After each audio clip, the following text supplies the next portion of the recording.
Welcome back, good people of the world, to this episode of Flux Navigators. In the last episode, I was deep in conversation with the very, very engaging Tyler Mitchell, who's the CEO of Impact Creative Systems. And I am going to jump right into the second part of my conversation with Tyler. Here we go. What you mentioned? You have 11 countries that are covered. What are those 11 countries? The 11 countries are Zimbabwe, South Africa, Australia, Nigeria, India, the UK, Malaysia, Colombia, Canada, Ecuador, and Mexico.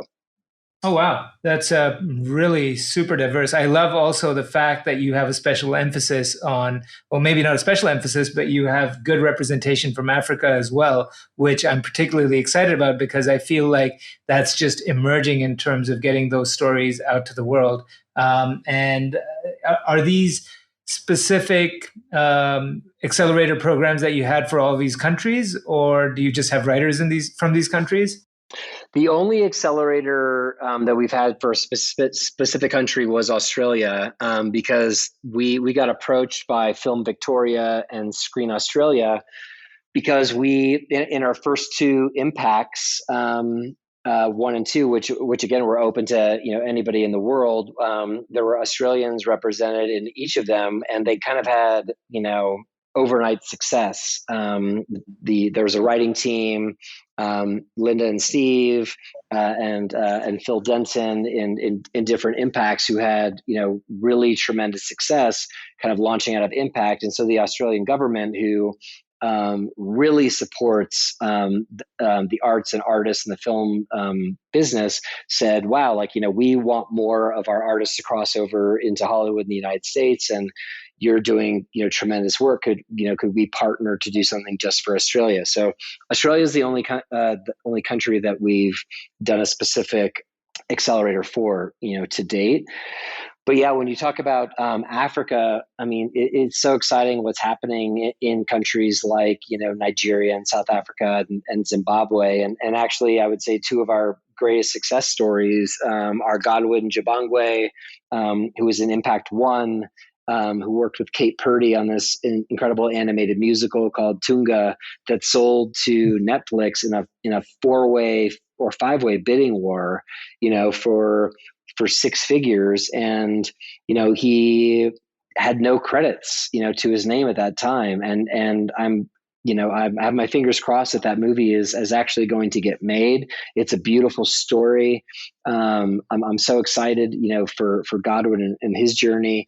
And then Amy Jepta, who was this incredible playwright coming out of South Africa, since coming through Impact, has just been on fire. She's been a writer on a Cinemax show. She just wrote and directed her own movie. She's booked for the next year, and she actually came from a place called the Mitchell Plains, which is one of the most notoriously dangerous places in South Africa, and she was one of the people who was able to fight her way out of her circumstances. And it was a really powerful and moving, I'm actually getting choked up, to be a part of that of her journey. Wow. That is super fascinating. And I want to get a little bit deeper into this because it's so interesting. And I think a lot of our listeners are going to find it, especially directly, useful to know. So how do okay, I'm a writer somewhere in the world. Okay, so let's say I'm a writer in Sri Lanka. How do I sign up? How do I sign up for Impact? And then what happens? I mean, if I do well, do you pair me up with a producer, or does Netflix just swoop in and give me a deal? How does it work? I wish it was that easy that Netflix would swoop in and give you a deal, but no. Essentially, you apply. There are different opportunities. If you go to impact.net, that is our website. And in the development portion of our website, there will be the opportunities that are available.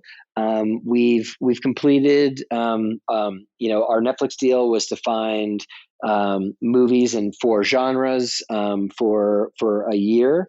We just completed the last genre, which was action comedy, and now we just completed the application process for Skydance for television for premium drama, as well as grounded elevated sci-fi. And so the next opportunities are going to be opportunities in television for Skydance, genres to be determined. But check in to our website, sign up for our mailing list, and you'll be alerted to the next opportunities.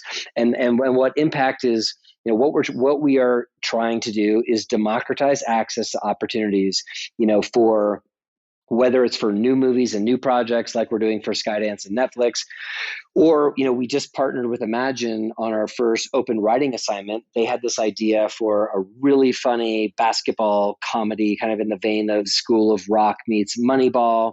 And Brian said, why don't we open this up to everybody and let people, pitch their takes, on this project, and not just sort of go through the traditional routes. And so, we're now looking to fill that writing assignment to help staff television shows. And the platform that we're launching, the Impact Network, which is in beta right now, like we're trying to really create sort of the LinkedIn for Hollywood, because Hollywood is one of the most inefficient businesses when it comes to hiring. Like making movies and shows is literally like aligning stars. I like to say that it's constellational, and you have to find like the writer who has like the great idea for a project or a script that aligns with a director, that aligns with a producer, that aligns with an actor, that aligns with the studio, and all these things have to align in order to even get the ball rolling. You have to have usually, if you have a script, you have to have at least like one or two elements, right, to even get it set up and get it rolling. And so, in a sense, like, Impact is almost a giant dating app. We're trying to get people to find the stories and the opportunities that they want to work on faster, and the job openings that people are excited about, quicker and with more transparency, so that honestly, the hiring process of Hollywood, when you're looking for a writer, you're looking for a director, you're crewing up a movie, just becomes much more efficient, because it's really an offline relationship driven process that is really frustrating and takes a lot of manual time and energy from everybody that that we believe technology can solve. Right. And I love the fact that you mentioned, Brian gave you sort of asked you to open it up to everyone. So are Brian and Ron actually involved at a sort of, I guess they're not involved in the day to day, but how do they sort of interact with Impact, and how does Impact connect to what Imagine is doing? So, I mean, Impact was born in Imagine, and this was, the brainchild of Brian and Ron, and they brought me into to actualize it and make it happen. And it's funny, like I learned to understand what it's like to be produced by Brian when he wants something, because honestly I wasn't sure that Impact was something that I wanted to take on, because I thought it was going to be a really huge endeavor, take a lot of time, a lot of money. It was going to be a lot of headwinds, in doing it. You were And just so, going for an obvious meeting to meet Brian. no. So I was hired. I was an executive at the company, Oh, you're and right. I was an executive at the company for 3 years, and Right. I was that, and now I was the sort of the new head of this animation deal at the time. And then All right. Right. Brian had this idea for this content accelerator, and I said, "Hey, I think that's a great idea. I totally get it. Like, it is apples to apples in terms of entrepreneurs. Like, I get it." And Brian said, "Well, I want you to build it. Like, let's build it. Let's do it."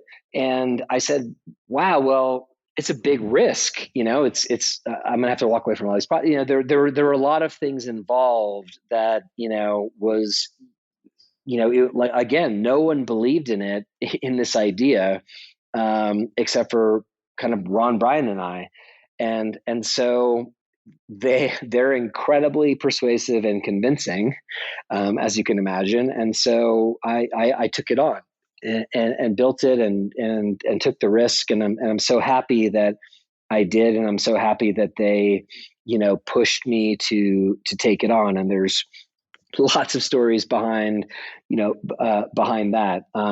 But, yeah, Brian really, again, like he intuitively knew that there's so much talent in the world that is not being tapped or accessed, and, he looks at movies like 8 Mile, right? Like he spotted Eminem before Eminem was really Eminem, Right. and has given opportunities to people, over their careers, where he's one of those people who really has an eye for talent.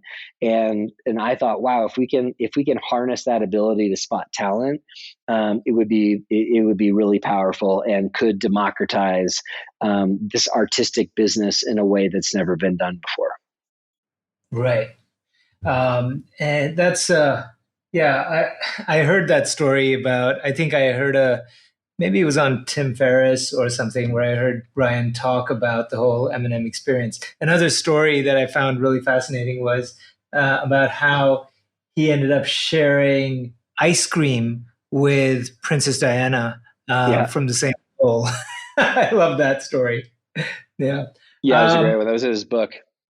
yeah, and coming back to the kind of content that you guys are actually doing, and how your accelerator sort of perhaps focuses on a particular genre. You talked about 30-minute comedies, or 30-minute shows, the 30-minute episodes.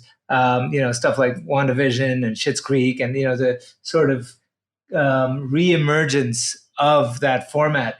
Is that something that you guys are going to be focusing on at Impact as well? Here's the interesting, and I would say this applies to to multiple genres, but especially the half hour genre. The challenge is, I would say, we overwhelmingly get probably the best applications for half hour comedies. But in television, you can't just be funny once. You have to be funny 100 times, and you have to, impress audiences over and over again. And now, is obviously, it's changed with 6 episode orders and things like that. But comedy is so subjective in Hollywood, and people, it's very hard for people to actually, who are decision makers when it comes to studio executives or streamers and greenlighting, to be able to read something on a page and know if it's funny or not. That it really does take comedy brands often to get things over the goal line. And what I'm hoping is that these things that are anomalies, like, Fleabag, or Catastrophe, or different shows that, have broken out, Schitt's Creek. I mean, what's challenging about the half hour space is that, you can't just write a funny pilot, or have a funny idea. You have to prove that you can replicate it over and over. And so it's really hard for, network executives or streamer executives to greenlight shows when the creator, the person who's generating the funny, is an unknown quantity. And so, that's why having, comedy brands or ambassadors who have proven to have, be tastemakers, becomes extremely important in terms of having those auspices attached to their shows. But what I'm hoping, is that with shows like Schitt's Creek, which is like a Canadian, show that was made independently that got picked up by Netflix, or Fleabag, or, or Catastrophe, these sort of independent comedies, if you will, that people sort of took chances on, that become these breakout hits. You start to realize that they're not breakout hits. Like, these are talented people that, are getting an opportunity and connecting with audiences. And you don't necessarily need a bona fide comedian production company or brand, to launch someone into superstardom. And I hope that, I mean, look, like Stranger Things obviously had Sean Levy, ambassadoring them, but the Duffer Brothers hadn't done that much, and more of these quote unquote anomalies, these new talents, are the ones that are exploding, the paradigm in terms of successful shows and movies that people are talking about. And so I hope that the studios and streamers are going to take more and more chances on fresh talent. I love that because I think what you're saying in a way is that the anomaly is now the norm. So there's no such thing as an anomaly.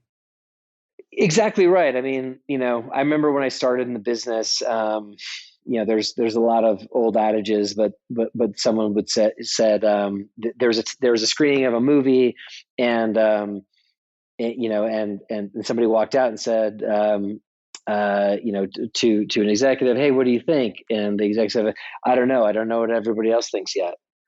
Um, you know, That is so true. The I have seen this happen time and time again, right? You go for a screening and it is the biggest example of groupthink that you can come across. So basically you walk out and you're friends with the director and everyone's friends with the director and everyone's going, "Oh, what a great movie, blah, blah, blah, blah, blah." And then, the weekend, that's Thursday, and then it opens weekend and it completely flops. And everyone's like, "Oh man, that was a shitty movie." yeah. Yeah. Listen, I've been there on the receiving end of that, and I'll say that, like, one of the most important things, and I've said this when I started Imagine, I said I am going to tell the absolute truth from the very beginning, because if I don't say it, somebody else will. And I encourage everybody, like, you have to tell the truth and give your honest opinion, because that's actually what you're being paid for, at the end of the day. And Ron and Brian, Ron, like, conducts his own focus groups, his own, like, he goes through incredible lengths of his own questionnaires, processes. And I remember when I first started working at Imagine, he had just, was working on a movie, and I had honestly met Ron once, at the time. And he called me on a Saturday morning from the editing room in New York and was like, "Hey, Tyler, I'm going through your notes." And I couldn't believe that Ron Howard was calling me, like, talking through notes that I gave on a project. And again, I think the people who stand the testament of time in the industry are the people who continue to learn, grow, and cultivate feedback. And I think that, Ron and Brian's superpowers are that they are so excited to continue to learn, grow, evolve, and push themselves, that they're not the types of filmmakers who would say, "Yeah, like, we're good. Like, we don't need to hear." Like, they want to solicit every opinion possible. I mean, Brian tells stories about how he overheard kids in a skateboard shop talking about, I think it was, the Nutty Professor, the Clumps movie, and these teenagers were saying how they weren't going to see it.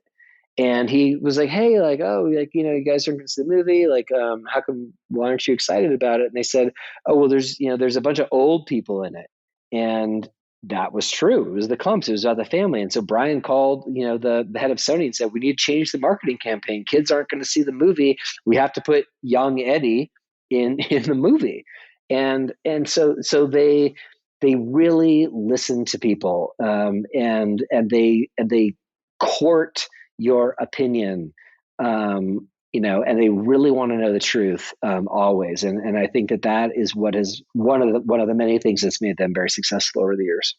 Yeah, that is so both aspirational and inspirational. And the the feedback. I'm just trying to picture that scene of him calling Ron calling you from New York and asking you questions about your notes. And these are notes you gave after watching an edit that was done in post? I watched a movie that was in post, and honestly, I was very new to the company. I had no involvement in it, at all in the development process, and but I had submitted notes, um, and they got to Ron, and yeah, he called me.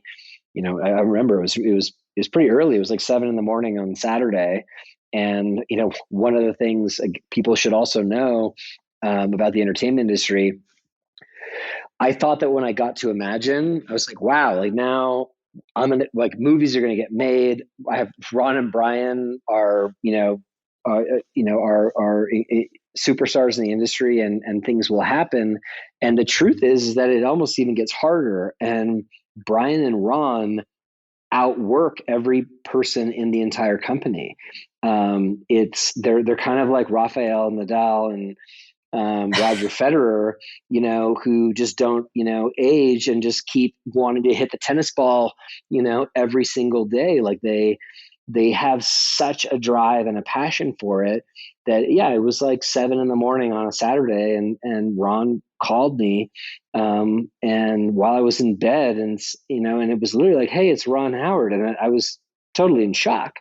And we went through the notes that I gave him, and he had really read them, and he had actually tried some things in the edit already that I had suggested, and again, it was really, I was stunned, at that Yeah. conversation, and you know but that is just the way that he operates, every day.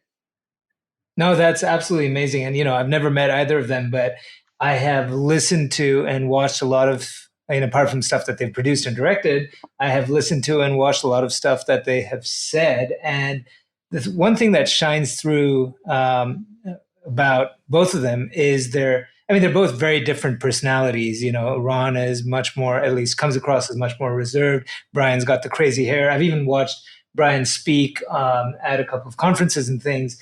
And though one's kind of more eccentric and another one's more reserved, at least that's how they come across, the one thing that shines through is a basic level of humility that they continue to hold even at this age and at this level of accomplishment, which is probably what drives them forward. I would, and I'm sure you can totally attest to that. Yeah, I would say that it's absolutely that. They are different personalities, and they would both, they've said and would agree that when the Venn diagram of Ron and Brian overlap and the bullseyes are like, that's where the bullseyes are, and those have been their biggest successes. And what I think people should take away, from Imagine, is that they always follow their passion. I brought in movies and projects and things that I thought would be really successful, and they said, hey, we see what you see in this, but it's just not us. It's not for us. And they're very specific about the stories that they want to tell, and the times that they have allowed stories to be told that they weren't sure of. It didn't work out well for them, and the times that they told stories that they were passionate about. For example, Splash is an example Brian always uses, or Apollo 13 is another example. Apollo 13, when they were making the movie, no one thought that was a good idea. Everyone knows how that movie ends, right? Like Right. he makes it back. Like, it's okay. Like, so how is that going to be cinematic? And it was interesting. Brian, actually, when they were going through casting and talking about different actors, and there were actors who seemed much more suitable to be astronauts than Tom Hanks, but Brian was very insistent on Tom Hanks, and he said the world wants to save Tom Hanks. And he might not look like an astronaut. He might be too tall. He might not be all the specifics or whatever. But the world wants to save him. And they made this movie that they never expected the outcome to be, a spectacular success. They never expected to be A Beautiful Mind to be a spectacular success. But that was just where their interest was. And so I think that, following their interests, their passions, and clearly they have a gift and a talent for picking stories that resonate with people, but they have never chased the thing. They've never Right. chased, let's do horror movies, let's do action comedies, let's do, X, Y, or Z. They really tell, predominantly underdog stories. A lot of them true stories, but usually every movie, a lot of the movies that they tell are about underdogs overcoming I, obstacles and have aspirational qualities. Right. Yeah, totally. I love that you brought up Apollo 13 right now because just yesterday, we as a family, we have Sunday afternoon movie time with my wife Tara and I with our boys Zen and Kai who are 11 and 9. And it's my job most of the time, unless they pick out, the new Pixar movie or My kids whatever are it is. 11 and 9. That's crazy. Oh, wow. That's funny. So we should share movie tips because We I'm always should. looking for. And this Sunday, I decided yesterday, and I mentioned to them, guys, there's this movie called Apollo 13. Just last night, as I was putting them to bed, it came to my mind. I think maybe in connection with talking to you today, and it just sort of came up spontaneously. So that's what we're going to watch this Sunday. My kids haven't watched it yet. I watched it with my kids. I can't remember if it was during the pandemic or before, but it really holds up. It's a spectacular movie. Yeah, and it's great because there are some movies that totally, that we watched stuff that, you and I would have watched when we were that age and that totally still resonates. And there's other stuff that, doesn't resonate so much. And one thing I've realized is, man, did the industry suck at making promos and trailers back in the day. We really didn't know how to do it. That is a fact. I mean, I can like often I'll show my kids like, "Hey, let's watch the trailer," and the trailers are awful. Like they are really awful. Uh, And I think that that's actually why people went to go see movie stars, not movies, because the promo was so bad. Totally, because so many times I'm always making excuses and I'm going, no, no, no, the movie's much better. This is really just a shitty trailer. And now they've learned to realize that any trailers that were made before 2000 are usually shitty. So yeah. I mean, the trailer for Um, Raiders of the Lost Ark is awful. Like they're all they really are. They're all awful. And then on Amazon now they trick you too. You're like, oh, watch the trailer, but it's not a trailer. It's actually a scene. So yeah, like it's better to just put it on. Don't give your kids the preview. Just show them the movie. Yeah, actually, that's the new rule. No one's allowed to comment for the first 15 minutes, and then you can pass judgment. So, yeah. Um, so, I said to you, Tyler, when we started this, that we were going to be no more than 70, but this conversation has been so engaging that we're at about 70. We're beyond the 70-minute mark right now. But we will try and wrap up. In doing so, I have a couple of questions for you that we usually ask. The first one is, what have you watched, listened to, or read in the past year that you feel like you really want the listeners to know about? And one of each would be great, or you can do one or two, whatever you have in mind.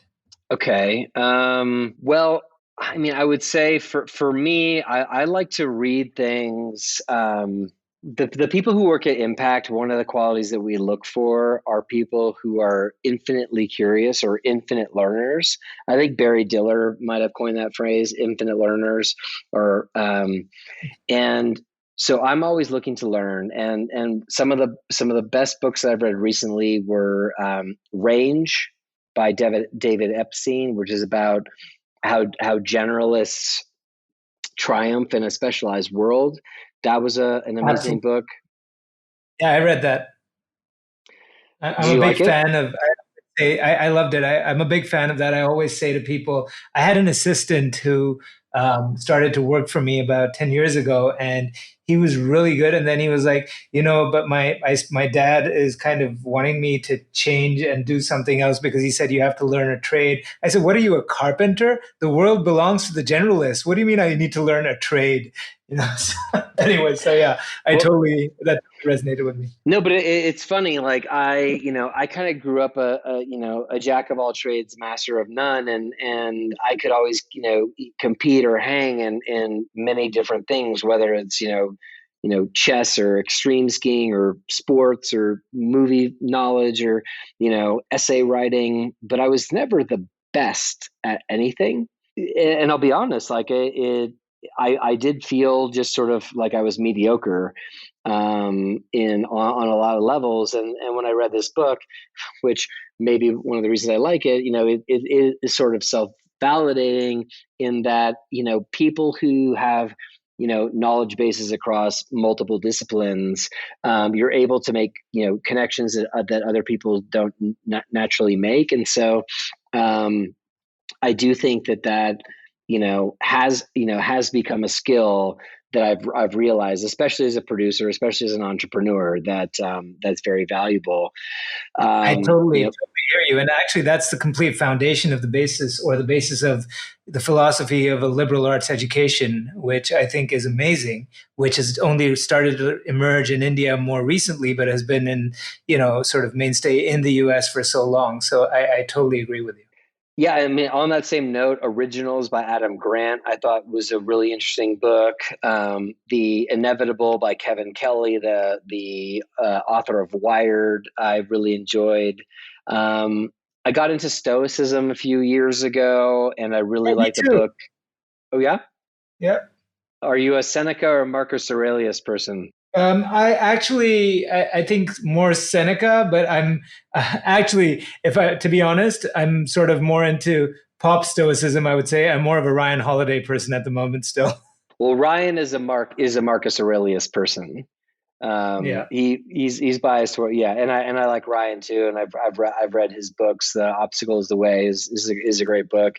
Um, but I did get the unabridged Seneca volumes, and I've read Marcus Aurelius. But this book, A Better Human, that by George Bradley, I thought was a good way to sort of integrate those lessons in a modern digestible way for people. And similarly, there's a book about Bruce Lee called The Warrior Within by John Little that I thought was great. Um, anyway, I could go on. I mean, I would say the last two that I really, probably dig the most would be The Hard Thing About Hard Things, since I'm starting a startup, by Ben Horowitz. And just hearing the stories of these CEOs, and I've been fortunate through Bill Gurley of Benchmark connecting me to different CEOs that I get to talk to. The stories of the hardships behind these companies, these superpower companies, and people like Ben Horowitz of Andreessen Horowitz. Um, it's so difficult, and making movies is so difficult, that it makes you feel better realizing that the most successful people, continually have, such difficult problems, and the way they persevere. And yeah, Reed Hastings' book, No Yeah. Rules, Rules, Rules, and Principles by Ray Dalio. Those are probably, top of mind. It's funny because maybe you've probably named about 10 or 12 books, and apart from maybe two, I have read or consumed. I say consumed because I listened to most of them. All basically 10 out of 12 maybe. And I was bursting to say this, but I didn't because we have, I think there's a bit of a delay when we speak, and hopefully it doesn't show up in the recording. But The Hard Thing About Hard Things is my absolute number one book, which is a very hard question to answer usually, but I know for sure. And I'm bad at answering these questions in general, but when someone asks what's your number one book, I can very confidently say it's Ben Horowitz's The Hard Thing About Hard Things. I have read that book 3 times over. It is by far the most impactful book. And if you're an entrepreneur, you need to read it even before you think and start thinking and dreaming about being an entrepreneur. So, yeah, absolutely.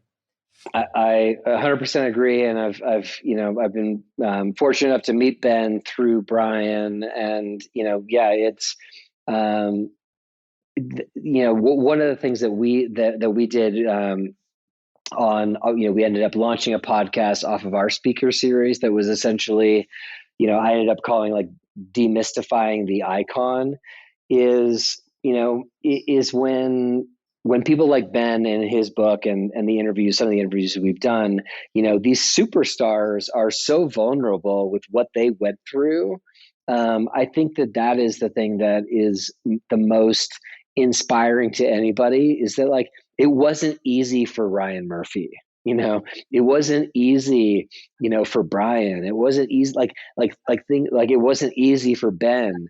And so, it really is like the hard thing about hard things, the hard thing that I go back to, chasing your dreams is super hard. That's why they're called dreams. And few people actually chase them. And you have to have a lot of guts and a lot of grit, and you have to be super tough and super resilient to walk that path. Absolutely. That's amazing. And just to end that topic on the books, if you haven't checked out Adam Grant's latest, which is Think Again, that I'm in the middle of right now, I think this might be his best one. Really? Yeah. Well, I'm definitely a big fan of Adams. I think I tried to get him to speak at something, and yeah, he's definitely one of the top thought leaders out there. So I look forward to diving into it. Totally. And the other one that I'm in the middle of, and I have this habit of doing like 8 books at the same time because I get bored really easily. But the good thing is you can just switch back and forth on Audible or on Kindle. So the other one is that I'm in the middle of right now is James Clear's Atomic Habits. If you haven't Hmm. checked that one. Yeah. I haven't checked that one. I will definitely. I'm, by the way, I'm the same way. The reason why my sister said that I, didn't have a personality in the movie quotes thing. I'm an auditory learner, so I also consume, books on Audible, constantly, which I love. It's magic. When I discovered it, I couldn't believe because I was listening to books while working out or at the gym or whatever, and I couldn't believe I had succeeded in magically creating an extra 60 minutes in my day because I was doing two things at once. I was like, wow, that's how it happens. I couldn't believe how much I could actually read while walking to get a burrito, walking from my car to the elevator, or like into the offices. Like, it's like those 4 or 5 minutes or whatever, depending on the speed you're listening to, is, 5 to 10 pages of a book. And you're constantly, consuming knowledge while autopiloting, through certain things. So whether you're in your car, yeah, I have found it to be, an amazing tool, for learning, and one of the best things about, the internet that I've certainly enjoyed in the last, decade. Yeah, couldn't agree more. What I love is the fact that I had absolutely no intention of taking our conversation there for so long, but I'm so glad we did because I found this to be super interesting. And I'm sure it's going to resonate with a lot of our listeners as well. And so, last question for you, which is because I haven't been original enough to come up with a standard last question, hat tip to Tim Ferriss. If there was one message you could put out on the billboard for the world to see, what would it be? Think for yourself. That is super. Yeah. In a world of followers, how many followers do you have? And the information pipelines that you're being fed, I think it is absolutely crucial to society in general for people to get information from multiple sources and draw their own conclusions, and expose yourself to different points of view and hold conflicting points of view in your mind, and argue both sides of things, and so that you are confident that you are living your own truth and making decisions that you believe in rather than, you know, letting other people tell you what to think.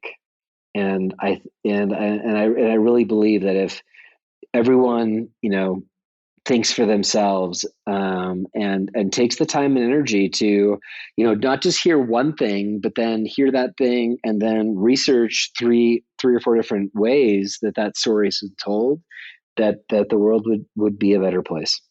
I love that. Thank you, and thank you for explaining it because it's funny because Adam Grant's book is that I just mentioned is sort of focused on that and the fact that you shouldn't be afraid to sort of change your thoughts and your mind, based on the evidence at hand. And as someone said, consistency is the hobgoblin of small minds. So totally resonates. Yeah, and whoever said the quote, I am definitely a person of, strong beliefs loosely held. I am very vocal and I have strong convictions around my opinions, but my opinions can change, frequently, when they're tested. And and and and I think you have to test your beliefs against people. And if someone makes a rational argument back to you, and this is the thing that I feel like is really sadly lost in public, like, honestly, the word discourse, these days. Like, people used to have academic differences in discourse, and be able to talk about subjects in stressful ways, but that were also trying to actually, achieve a balance of a greater conversation, that, rather than just people trying to, articulate, like, dogmatically a point of view. And I feel like that's something has been lost, for many, many years, is public discourse and, thoughtful disagreement. And and yes, and changing your opinion. I admit that I am wrong, consistently. And there's a Navy SEAL, Jocko Willink, Yep. who's written, I don't know, you've probably read his books too. But yeah, it's like, you have to take responsibility for your actions, and leaders take responsibility for the mistakes. And so you have to listen to everybody and then make your own judgment calls. And whether you're right or wrong, own it. And if you're wrong, admit it. And not just put your head down and drive it forward in the same wrong direction. And I hope that more people will, we'll have, discussions that hopefully push conversations in ways that aren't as divisive as they currently are. It's and it's more needed now than ever. And it's funny because the principal of the school that my kids go to, which is also the school that my wife went to, sends a newsletter every quarter, with a letter to the parents. And I think about a couple of years ago, he emphasized 2 points that he encouraged parents to kind of develop as skills in their kids. He said, we're working on this in school as well, but we would like you to, if you can, at home, which is number one is the ability in this age of misinformation. How do you develop a sense of how to identify bullshit and to cut through fake news and use different sources in order to be able to piece together what you think is the right thing? That's one. Number two is the ability to have civil discourse and disagreement, and to be able to disagree in a friendly and respectful manner and agree to disagree and continue. And it says that, in a polarized world, which, India is quite similar to what the US was for the past 4 years. And it's funny. When you said that, I was reminded of the principal of the school that my kids go to, and where my wife went as well years ago. A letter that he sends out once a quarter to parents, and he said that I encourage you as parents to try and help us develop two skills in your kids, which is what we're working on in school as well. But one of them is the ability to identify fake news and bullshit, and online especially, because there's so much misinformation out there. And how do you actually look at different sources and piece together whether something is real or not?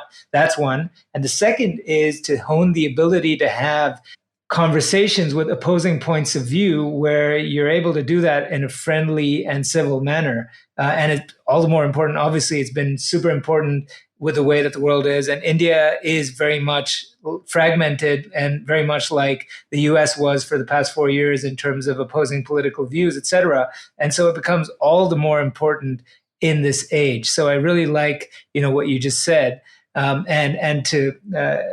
was looking up at the same time that the quote that I made, which is exactly is a foolish consistency is the hobgoblin of little minds, adored by little salesmen and philosophers and divines, which was Ralph Waldo. That's a great quote. But thank you. Yeah, it really is. But awesome. And before we go, Tyler, where does our audience find you online? How do they get to know more about you? How do they hit you up? Where can they find you? www.impact.net. That's our website. And all of our information, about me, the team, everything we're doing. That's where it is. We just redesigned and relaunched the site last week. So everything's up to date, and hope that your listeners will come check us out. Awesome. And anywhere on Twitter or Insta that they can follow you? Sure. On Instagram, we're impact.development. On Twitter, we're tweets by impact. And my Twitter is Tyler A Mitchell. Great. Oh, wow. Tyler, thank you very much. This has been absolutely amazing and awesome. I know it's pretty late right now. It's 9:30 in LA. It's 9:50 a.m. in India. We have gone past the 90-minute mark, but that's because this conversation was absolutely scintillating. So thank you so much. Thank you, Roopak. It's been a pleasure, and we did have a few extra takes in there, so hopefully, maybe it evens out to 75 minutes or so. But it's been a pleasure, and thank you so much, and really appreciate you having me on. Absolutely.